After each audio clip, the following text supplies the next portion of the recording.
Oh, yay. We're not. I lied. Just randomly What? talking about kids? Yay. I was trying to figure out what she was. I'm like, we were? Well, she came in and you said you store them on the bed and they don't get wrinkled. And All right. Quilts. We were talking about quilts. Oh. Oh, my battery is running low on my PC. That was a good show, guys. I really enjoyed that. Yes, one. it really was. Good job. It helps when it's something we really like, kind of are, I don't want to say passionate about, but we really are like, We have strong opinions. we have strong opinions. That's it. about what? I don't have any strong opinions. I'm completely malleable. All right. Who is going first? So we decided this already? Oh, let me put it in the random thing. Hold on. Randy Miser. Go back and add Jen, who so graciously went first. Are we recording now? Yeah, we're recording now. It's the Postcast. Oh, Hey. hi, everyone. Hi. Oh. Oh, Randy Miser, you let me down yet again, and I have to be first. So All right. random.org says Jamie, Jen, Tina, Rhonda. Jamie, Jen, Rhonda. What? No, Tina, Rhonda. Tina, Rhonda. Jamie, Jen, Tina, Rhonda. Isn't that exactly what it was the first time? No, I wasn't in the I don't mix. know. I feel like I'm third every week. You're not. Well, maybe you are. Randy likes you. But you're first in our hearts, Tina. Yes. Yeah, okay. Where's my shovel? All right. Jamie, what kind of feedback are you looking for from us today? Whatever. I mean, I just basically want to know how you like it. Does the story work? That kind of stuff. Just general feedback. Have you anything, Okay. do you have anything to say before you go into isolation? No, I have nothing to say. For once. All right, Jamie, you are in isolation now. All right, Tina and Rhonda, let's talk bad about her. Oh, I fun. can't. I have nothing bad to say. All right, well, give us your first piece of bread then. You know, okay, so I've got things on everybody else's paper. The only thing I have on Jamie's is a smiley face. I mean, like, literally the whole entire thing. Because, well, okay, that'll be my first piece of bread. It's halfway down. I want to look back when I determine with certainty the man's age. Oh, when she said, I dared not, however, for fear I would meet the eyes of an old man and reveal my own crooked teeth and too large nose. For some reason, I just laughed out loud at that. Mm-hmm. I don't know why, but I just thought that was funny. And okay, the story overall, I really loved it because I think as all of us are kind of nearing middle age, I'm not saying we're close, we're just headed that way. You know, sometimes you think when I was a teenager, people looked at me a little bit different, some in good ways and some in bad ways. And this little fantasy piece here is so clever. I just like everything about it. I literally do not have a piece of meat. Okay, it's not long enough. How's that? All right, well, No, actually, it is the right length because it says everything it needs to say. Mm-hmm. Mm-hmm. So I took my meat away. Well, my first piece of bread was the same as yours. I loved the line, too large nose and crooked teeth, because I love that she doesn't have perfect characters. Like, not only is like her character not like maybe not beautiful, or at least she doesn't think she's beautiful, but like she's got obviously some vanity issues, or she's got some, you know, like she's just not perfect. And I totally love that about the way Jamie writes characters, because you still love them, you know, these imperfect characters. My only meat would be there was a couple of editing things. It kind of, this is just a pet peeve, it kind of drives me nuts when people write the number 2 or 3, you know, when I know that anything 10 and under needs to be written out. So that's just like, that's so minor that it's ridiculous, but that's just a pet peeve of mine. And no, I loved it. And then my final piece of bread is Evergreen Plant. Hilarious. I honestly laughed out loud when I read it, and that was pretty cool. So I was down at the campgrounds and I read it, so it was Because that tells you something about the character. yeah. Like, and how could she think a potted plant was a man checking her out? That's like, that was so funny. It's like, I mean, it's one thing to think that I do think there was going to be a twist. I did think there was a twist because it's Jamie, right? So I thought it was going to be someone blind or it was going to be someone like totally looking at someone else. I don't know. I thought it was something, but the fact that it was a potted plant like made me laugh so hard that I was just like, this is perfect. So that's my last piece of bread. Yeah. But Okay, well, my bread is that I absolutely love the way this author describes scenes that could happen in just a moment, but she gives you so much Yeah. detail. You'll feel you're right there in that moment with the character. I love that. I loved this whole piece. And the only meat I have is I was reading this to my son. When we go camping, we have a little tradition that we do, and before bedtime every night we read aloud together. We read something aloud. And so I said, well, I have to read these pieces for the podcast, so let's read them aloud.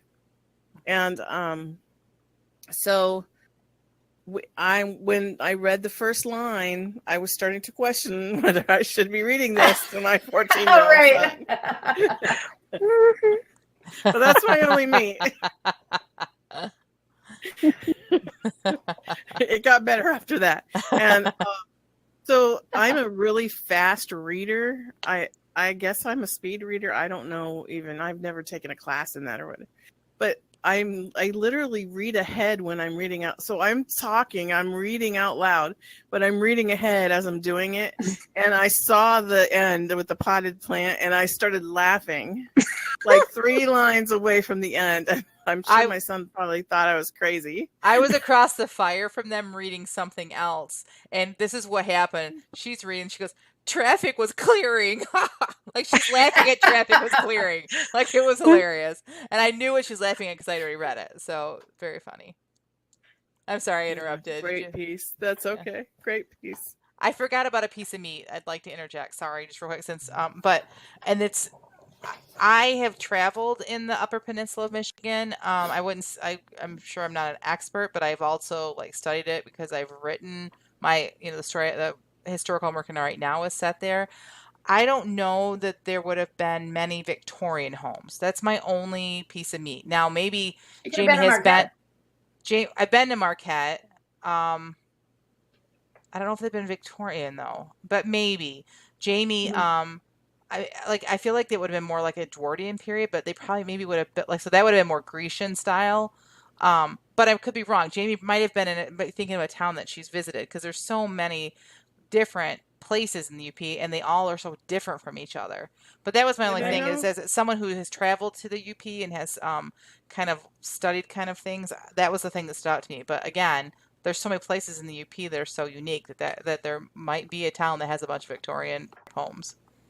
And I know there's an island up there somewhere that her husband's family likes to go to. I wonder if that's what she's thinking of. No, see, and I've never been to that part of the UP, so it's probably what it is. All right, anything else?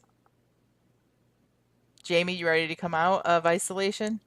I'm so ready. Yeah, all right.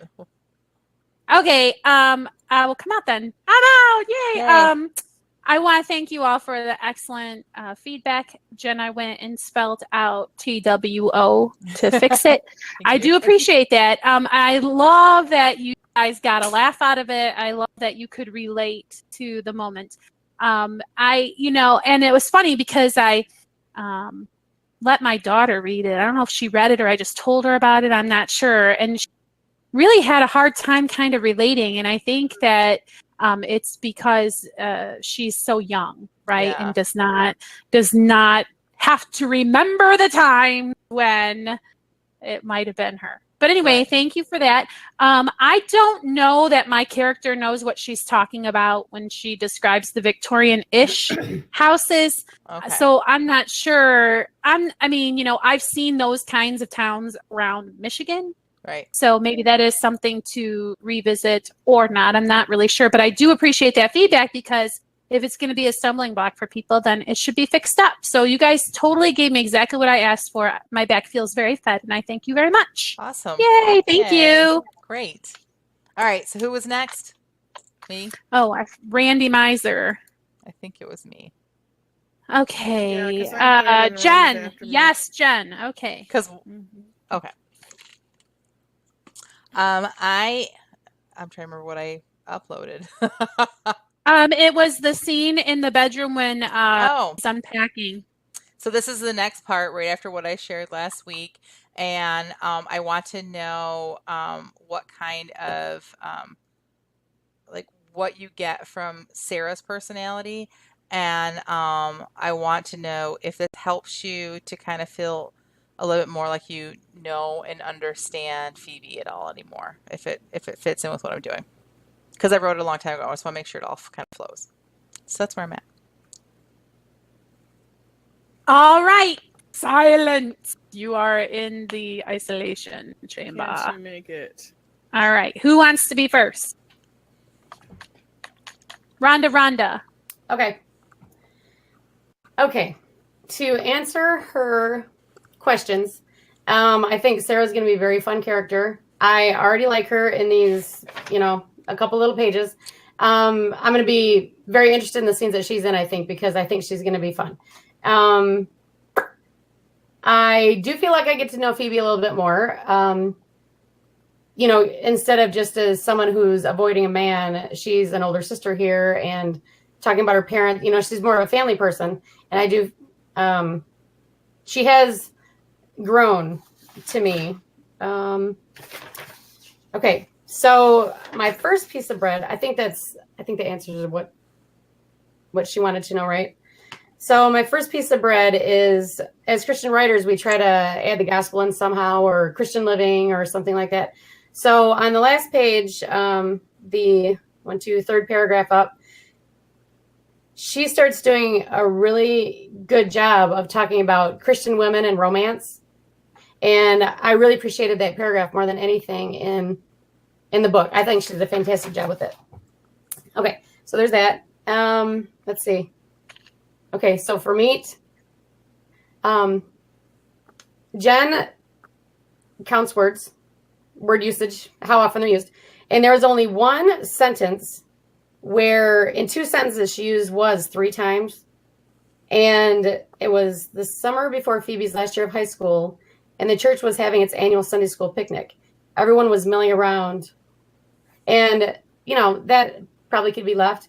But even if she changed it to, it was the summer before Phoebe's last year of high school, and the church was having its annual Sunday school picnic. People were milling around. At least that would take one of them out. Or maybe it doesn't bother at all. I don't know. It didn't really bother me. I just thought I'd point it out because I was looking for meat. It's great when you have to go searching for meat. I know. Yes, I know it. Okay, now, I don't know if you guys saw this meme on Facebook in the last week where people were talking about the game of tag. Yeah, touch and go, yeah. Did you know that? Because I just seriously just learned it last week. Not until, I was an adult. Yeah, for sure. Yeah. Did you, Tina? Mm-mm. Okay. Well, so I don't know if maybe she wants to think about changing the name of the game to touch and go. Because, just like the Victorian houses, she's very specific about being in that time period. So she might just want to look that up. I have no idea if it was called tag then or not. Oh, because I think Blind Man's Bluff, which this is very interesting because there's like one piece of meat that I had. I'll start with the bread that, of course, the writing is excellent. The characters are great. I mean, I almost feel like that piece of bread should just come automatically. It's a free side included with your meal. You get a big old dinner roll that says the writing is great. But do people know what Blind Man's Bluff is, and will they keep reading to learn? Because when I was reading, I was like, I think I know this game. And then as I read more, yes, this is that game. But will people stick around for long enough to know that, or will they get distracted and pulled out to go look it up? I don't know. But it was something that I was going to mention during the meet. So, because the game is not tagged. The game is you're blindfolded. And then when you find someone, you have to guess who they are. So she couldn't change it to tag because it's a different game. Are you saying maybe they didn't play that game? I don't know. It was just something that stuck out because of that meme last week. Yeah. And so when they say tag, does that include all tag type games? Because I do know what Blind Man's Bluff is. So that wouldn't have tripped me up. But so anyway, that's just the only reason I pointed that out. My last piece of meat, though, is let's see, 1, after the first real paragraph, where it starts, and when he asked Father if he could go pick you up, I was like, oh, that is so sweet. He's such a great guy. I just love it. So, okay, I'm done. No one's allowed to be mean to him because Rhonda loves him. Yeah. Oh, well, now I'm going to look for ways. I loved Sarah. I loved Sarah. I love that she was just like talking and talking and talking about everything that her sister had missed when she was gone, and the sister wasn't even paying attention. I feel like that's so authentic as far as relationships go, and I just loved Sarah. I really want to read a book about Sarah. As far as you said Blind Man's Bluff. This author, sorry. And then she said Tag too. Oh, that's why we're. So that's probably why you're a little confused, because it says Blind Man's Bluff, but down where it says it had always been difficult for her to deny her sister anything, and before she knew it, she was right there in the middle of the game of tag. So she was just I didn't kind realize of. you didn't see that. I think that she was kind of maybe when I read it. Probably I was thinking she was just using like another word for a like generic sort of a or game. something. Yeah, got it. So I don't know. Maybe she want to clarify that.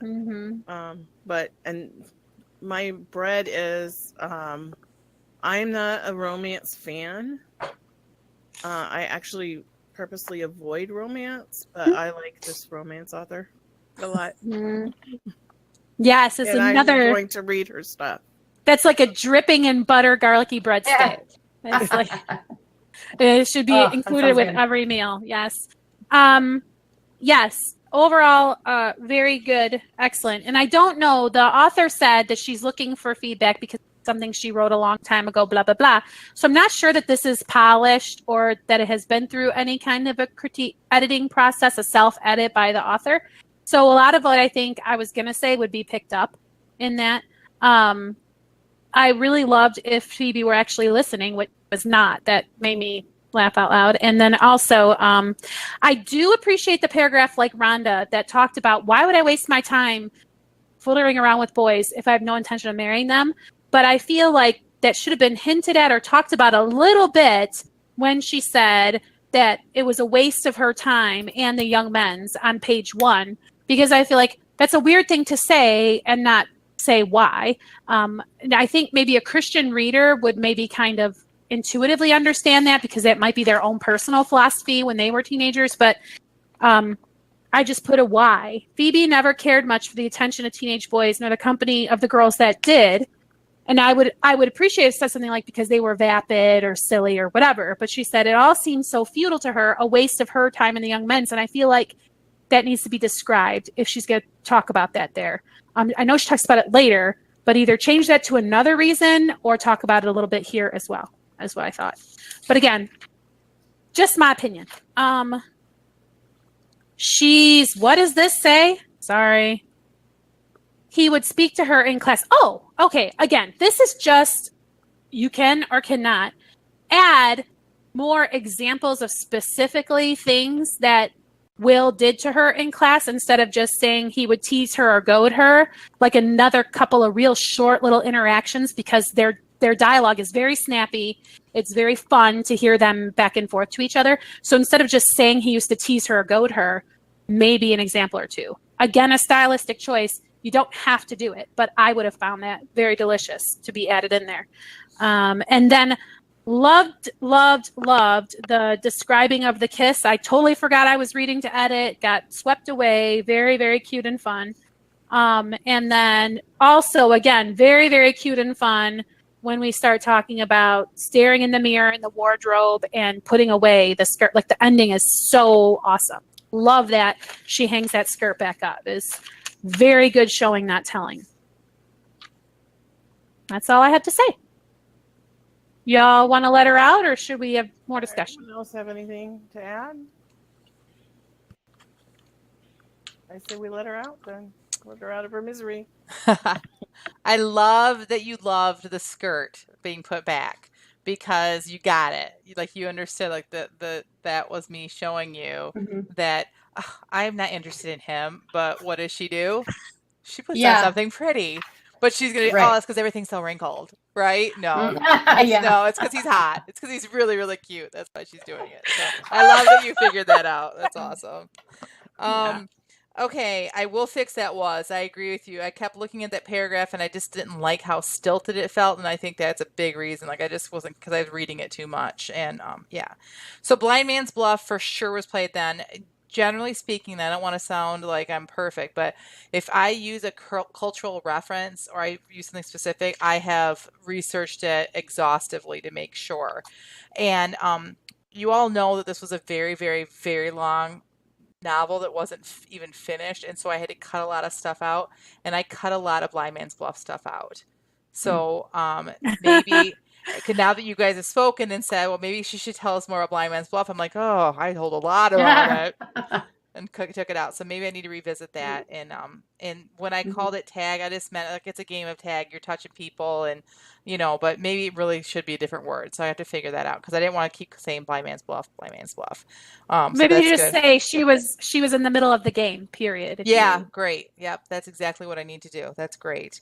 I'm gonna change the feudal part. Like I agree with you. I think that like I need to be more specific about why was it feudal for her and for the guy. Why was it a waste of time? So I like that. I love the idea of giving examples of him teasing her. I just can't come up with any right now. I can't believe I can't, but I gotta get inside of Will's head and think of what he would have done as like a 13-year-old boy that would have been super annoying to a 13-year-old girl. So I do want to do that. That's a great idea. Pull her pigtails. Yeah, my aunt That's always kinda old complains hat, about, right? yeah. My aunt had a boy that always picked on her, and she found out much later, like when they were adults and both married, that he had a crush on her. So I should probably ask her for what some of the things he did that would make it cute. And Tina, you said that you would like a book about Sarah. It's coming. That'll be the book that finishes out the series. So very excited. So thank you very much. Very good feedback, and I appreciate all of it. That's very, very helpful. Thank you.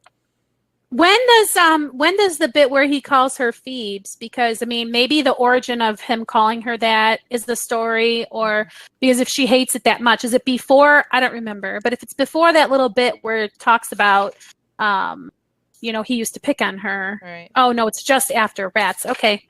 Yeah. All right. Anyway, so have fun with that because I know you characters in the story and everything. I think that. Thanks. Thank you very much. Is your back fed? Very well fed. Thank you. All righty, Tina Kitane, Tina Bambina. We're going to Rhonda. No, you're third, No, remember? You're third. I know. I just forgot. All right, what kind of Forgot I feedback have are to you be in looking the for? hot seat. Well, this is the continuation of the opening of the novel that we read last week, where she was in the courtyard or the town square, and she's looking at the doll, and she went in to do the sacrifice. So this was the continuation of that chapter. And honestly, we were having some connectivity issues at the campground.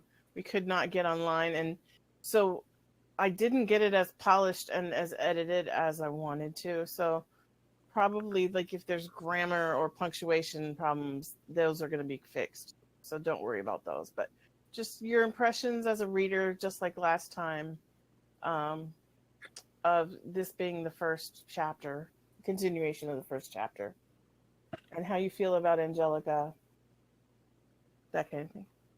All right, you are Is that vague isolated. enough? Yes, you are isolated. All right, who's going first? I'll go first.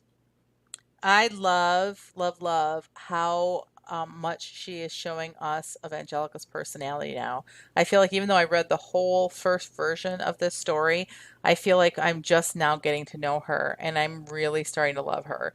I love that she shows us through Angelica's actions for a 6-year-old, and I love that like we read about the doll, and we felt bad because Angelica really wanted that doll, and then we find out this chapter she didn't even want it for herself, which makes me love her even more. You know, so that's my first piece of bread. Is it's just how much we are seeing of Angelica and her personality. I really love that. Meat. I had a really hard time finding meat in this, to be honest. I feel like, I know she's not looking for grammatical stuff, but you know me, that's what sticks out to me because that's just kind of like my nerd factor. So if I had any meat, it really would just be that kind of stuff. But I don't really have anything. Did you guys have trouble finding meat? Maybe I'm. Mm-hmm. No, I had trouble. Okay. I have parts of it that I liked, like that I highlighted, but I don't have anything that I've indicated like this is a trouble area. Right. Or anything. Right. I love that she still continues to show us a relationship between Chugiak and herself as well. Instead of telling us that, he was a good dog and they were well bonded, she's showing us that. And she's showing us that just through the way they just interact in everyday things and how she just talks to him like he's a person. So I love how she continues that. I have a little heart by his morning ear rub. I thought that was very cute. And then just like in your piece, I really like to make notes of moments that I'm reading and I realize I'm being carried away with the story and forgetting that I'm reading to edit or to critique rather. So when Angelica makes her way to the market and goes and buys the doll, I'm like, I'm just reading the story and I'm seeing this interaction happen. Also, I love the trampled down and dirt mixed with newly fallen snow is muddy slush. Love that. And I think mission accomplished. I'm sure that this is supposed to make us pretty mad about how things are set up in this community of theirs. All this Old Testament, stay away from these poor people or they'll make you unclean attitude that is happening. If that's supposed to make us like, well, this is really crappy. Well, it worked because I'm like, how horrible that she is chastised for going and doing something so kind and loving. And so I think that hopefully the author will appreciate that feedback because I think that's what she's going for. Mm-hmm. And I literally cringed when I read that she had to go be cleansed because then I'm like, what does that mean? You know what I mean? Yeah. I know what direction she's going in with this novel, but people that are just picking this up might not like fully understand. So that right there makes me turn the page. Like that's the very end of this section, and it makes me keep reading because I'm like, what does that mean? So excellent the way she handled that. Love it. Agreed. Right. My turn. Rhonda, yeah. Okay. Jamie, I did not hear any of your critique, so I apologize. I'm not being a copycat if I repeat what you said. Okay, so when we get to my critique, you'll understand what I'm saying by this, but the second sentence, giant snowflakes floated lazily down to the earth, that is what I'm lacking in mine. So just shelve that for a few minutes. Okay, so my first piece of bread, she's so good at foreshadowing. Down toward the bottom of the first page, the sad, dark eyes. Her foreshadowing is really, really good and descriptions and all that. I do have a tiny, tiny bit of meat. Angelica fed her dog last. His name was Chugiak. I don't know if she even needs to take that out, but when I read it, it reminded me of, backstory, like info dumping. And then, where she says, much to his chagrin, do we know he's chagrined? Am I reading that wrong? Did I read that sentence in the wrong way? Or I don't know if we know that a dog's chagrined. Very last piece of meat that made me think was we had a Malamute and he was 105 pounds and he was not even beefy. He was just, kind of a lean dog, And for these dogs to be breeding with wolves, and the first paragraph talks about them being so large and all that, I'm wondering, is Chugiak a runt? Is he small for his size? He is. Okay, well. He is, and I know this because I'm Tina's Patreon subscriber, and everybody watching this should also be Tina's Patreon subscriber, and you get a whole series of stories about Chugiak. Anyway, all that to say, yes, Chugiak is a runt of the litter, but she probably should include that here because people who have not read those little stories would not know. But anyway, I just happen to know the answer to that question.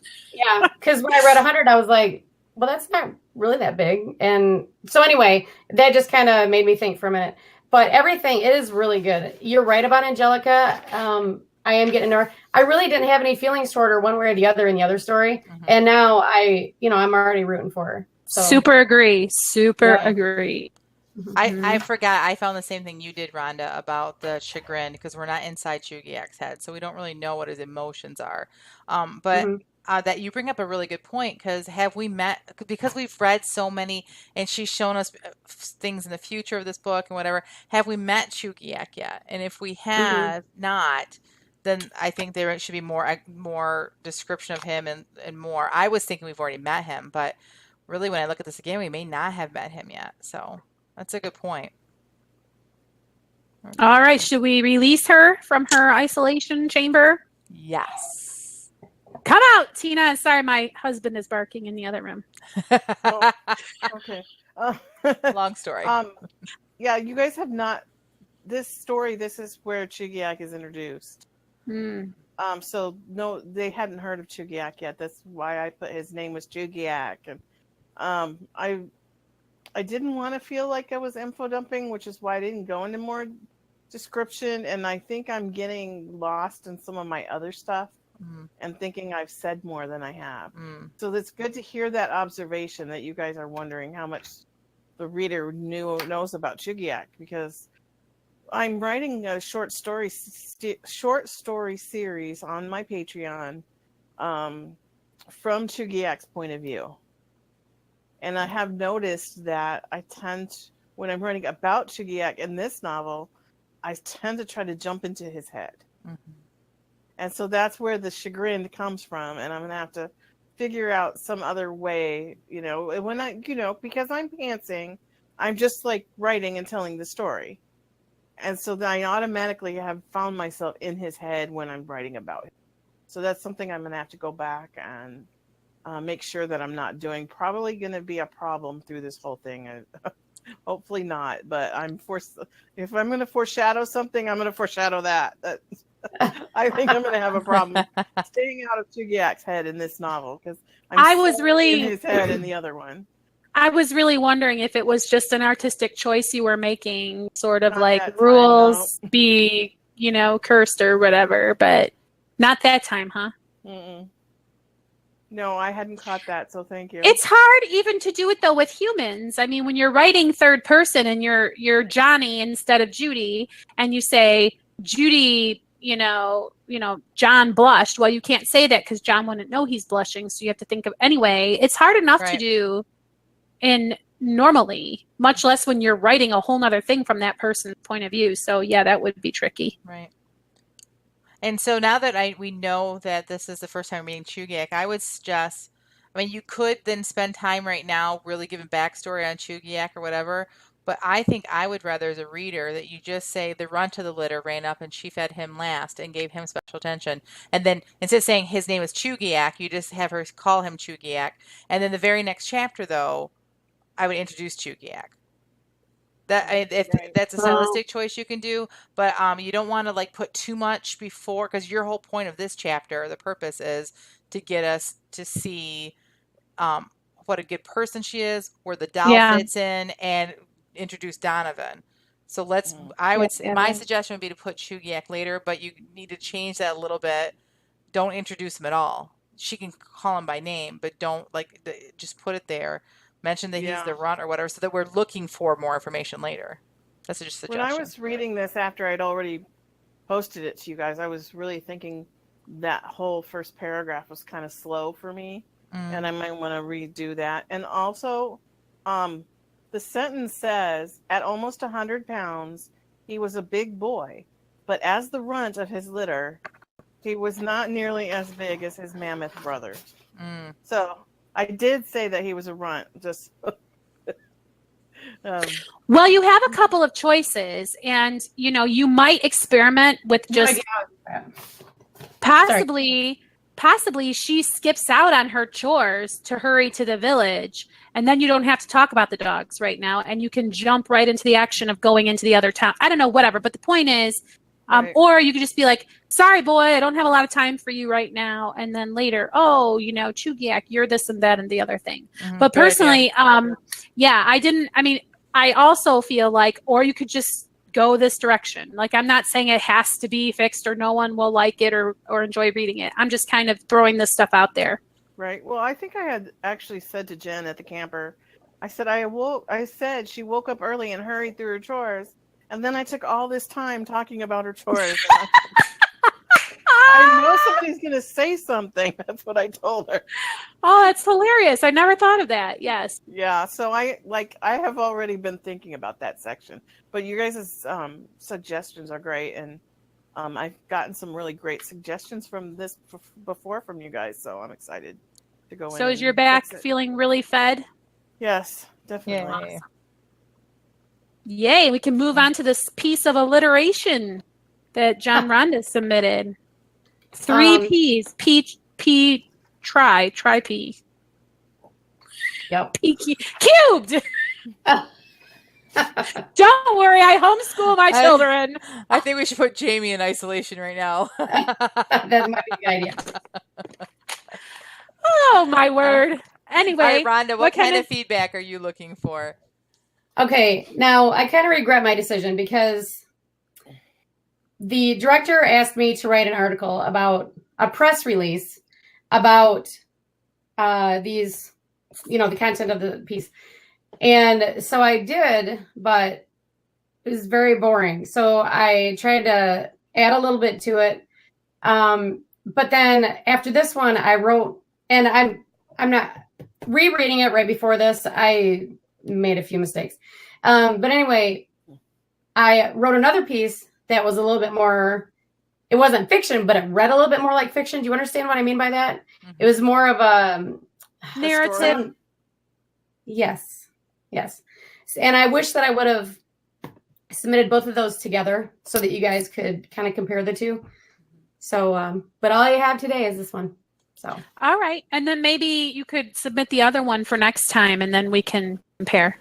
Okay. Oh yeah, I can do that. All right. So I'd like to know, would this, among other things, would this get you into the museum to see the displays or not? Okay. So is this the press release or is this an article about a press release? I didn't understand. No, this is not the actual press release. This is one that I added some to. Gotcha. So. Okay. In you go. Lock the door. Okay. Who wants to be first? I will go first, and I will say I love that we do not know the end of the race. It does make me very curious to know the outcome. Did this person win or even place or even compete? Because if people were dropping out like flies, maybe they didn't even get ready in time. So as far as curiosity, yes, it did pique my interest. Bread or meat, I think that the author already told us that she's got a whole bunch of meat that she doesn't like about this. And so, I mean, I will just say it did very much read, fact. It is a interesting, they are interesting facts. And she is saying that she wishes that she put them in a more narrative form. And I wouldn't disagree with that. But there is just, and it's interesting stuff. I mean, there's a reason she wanted to write about it. So I couldn't exactly say that it's horrible and boring information. But I do agree that in a narrative way, it might have been more fun to read or something like that, instead of sort of reading like an essay.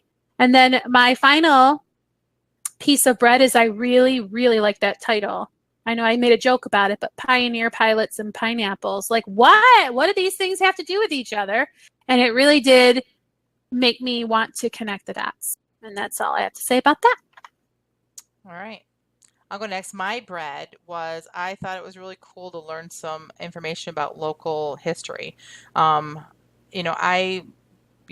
a historical fiction writer, like I love that anyway, but she taught me things that I didn't know about just right out our back door. And I thought that was really cool. I had no idea about these pilots and the different things. So I thought that was really neat. My meat was, like you said, she kind of covered it. I didn't understand the purpose, I guess. So now that she's explained that she wrote a press release, and then this is something she added to it. I've written lots and lots of press releases and so when she submitted it, I thought it was a blog post. So maybe we need to ask when she does submit things to tell us exactly what it is so that we can give a good critique, because my critique would have been about this being a blog post, which it's not. So I really don't have a whole lot of helpful advice because all my advice would be like, she doesn't care because that's not what she was trying to do. Yeah, so it's very different from what she wrote last week. Last week's was very creative and much more, much less like formulaic, and this was very formulaic and kind of almost felt like I just feel like she could do better. I know what her writing is like, and I think that she felt like she felt like she was boxed in and had to do it a certain way because this is how she was asked to do it. I would like to see this writer take that box, but put her own stamp on it. Make it, all right, I'll do that box for you, but I'm going to do it in the Rhonda way. And that's what I would like to see from something more like this. Would this make me want to come into the museum? Honestly, I'm going to have to probably say no. I think if she'd have put her own Rhonda spin on it, and maybe, I guess I didn't even realize that we didn't know who won the race because for me, it didn't feel like it was built up like that, for me at least. So, and I guess I'm probably kind of like, my opinion is kind of like shaded, I guess, because I've read so much of her stuff and I know how good she is, And when she said that somebody wanted her to do this and she had to do this, and I'm like, oh, that's why it kind of reads like this, is I think she felt like she had to put it in this box, and I say throw the box away. Because I like, or decorate it with really cute stickers and washi tape. So I hope that didn't sound too critical, because I love her writing. That's what I really wanted to say, was I'd like to see more Rhonda in this. So sorry, Tina. Oh, that's okay.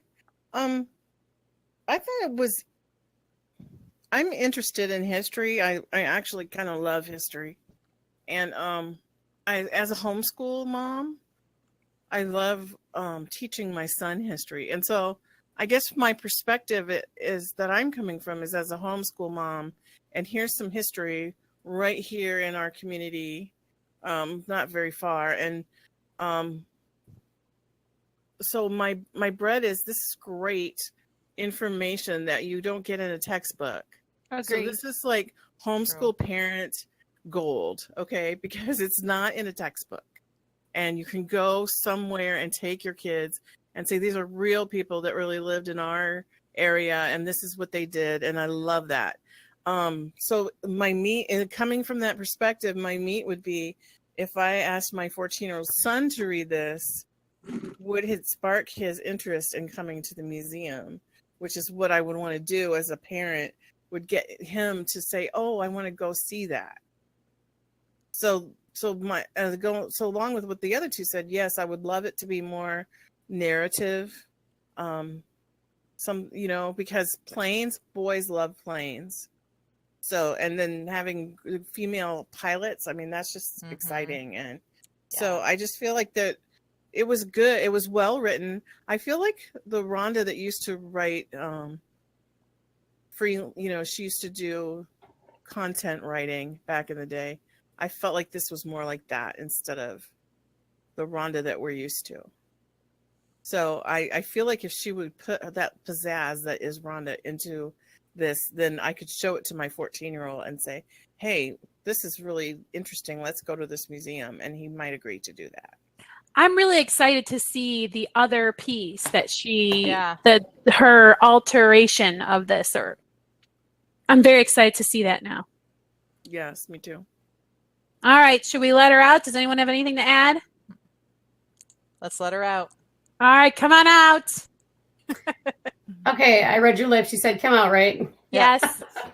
Okay. Tina, you were so right. That was content writing Rhonda. And I was like, typing them. And am so glad to hear what you guys had to say, because I don't think a press release is the way to go with these. I think just a regular small article is going to do better, for all the reasons that you guys said. And yes, Jen, about the box, I was trying to do exactly what they wanted so they could see what it looked like. And I still honestly don't think I did that good of a job on it because my heart wasn't in it. So yes, I am getting my stickers out, Jamie. I want you to. And yeah. Anyway, that is why I wrote that second article, is well, I did it your way, now I'm doing it my way. You know what I mean? So make it more factual. Yep. I like that the facts were interesting. I think, Jamie, you're the one that said that. And Tina, you are saying the facts were interesting, or okay. Because before I started going to the museum, I didn't know about these women either. And that is fascinating because that was known throughout America when it happened. And that is my whole purpose for trying to advertise this museum through these articles, is to get homeschool moms and anybody else, any age, to come through and see what happened here in their own hometown or whatever. So thank you for that. Jamie, I thought of you when I wrote the title the other day. I was like, how can I make this a little bit more interesting? What would Jamie do? And I literally thought that. And I thought, alliteration. And I had to put pineapples in there. Yeah, So that's great. Mm-hmm. I love the title too. I would love to see you, though, do a subtitle of some sort that mentions that they are female pilots. That's a huge thing. Like, that stuck You're out to right me. about You that. mentioned that too, so that when if I'm skimming it and I'm in a hurry and I say, "Oh, female pilot," like, mention that's something, because that would be something that I would then maybe read even if I'm in a hurry. I'm like, there were female pilots back then. Yeah, I mean, Right. maybe you could work in the word patriarchy. Because then you could maybe expand a little bit on how, like, was it scandalous that a woman would be a pilot? Like, I mean, because a little bit. we They make weren't at home. we make assumptions. It's so funny. Have you guys seen The Greatest Showman? Yes. Well, okay, this is a tiny spoiler, but there's a romance brewing between an African-American girl and a white guy. And this romance is also, he is very wealthy and she is a circus performer. Okay. And so when my children and we left the theater and we were kind of talking about the film, my children did not at all pick up on the fact that it would have been a problem that they were a biracial couple. They did not know that that was like a plot line of the story, because no one ever explained to them, well, once upon a time, no one would allow cross dating and everything. And my daughter was like, oh, it added so much richness to her interpretation of the storyline when she knew that there was a little bit extra scandal to what they were doing there. So I don't know what that's. We had to pause it and have a conversation because my girls were like, what's the big deal? And we stopped it and they went, oh, really? Like, they were so confused. Mm-hmm. Yeah. Well, I was going to do Pioneer Female with a PH for female pilots. I didn't think that was going to work out. But I could do Pioneer Pilots and Pineapples Fly in the Face of the Patriarchy. I could do all PHs. No, I won't do that. But I do like the subtitle idea. Mm-hmm. Am I yelling? Oh, you're good. Okay. Well, thank you so much for the feedback. It was very appreciated and very helpful. Thank you very much. Awesome. Okay. Well, you have to show us that other piece. Not I will submit for next week. Yep, I will. All right. Awesome. All right. Thanks for the feedback, guys. And thank you, everyone, for tuning in this week. Catch us next week as we do yet another podcast and another postcast sharing our writing. Thanks a lot. Bye. Bye. Wow. Wow, she really took off. Yeah. I disappeared. Yeah.